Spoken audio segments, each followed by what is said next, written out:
মাছ আপনি খাবেন ভাই? হ্যাঁ যে মাছ দুটো 12 দিন তো।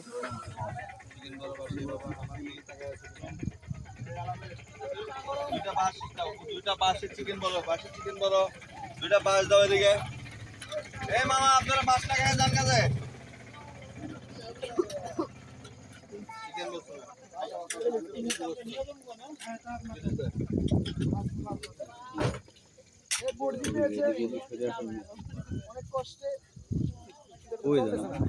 আপনার ছবি তুলে নেন, একটা ছবি নেন।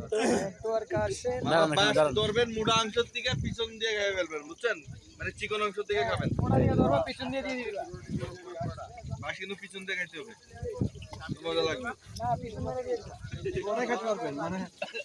মানে কুচির থেকে খায়া দিল যাবেন। না বাঁশ খাচ্ছি আবার জিলাপি খাবেন। বিনি চালের শাহী জিলাপি মচমচা। না বাস করে ভাই, জিলাপি খাওয়া।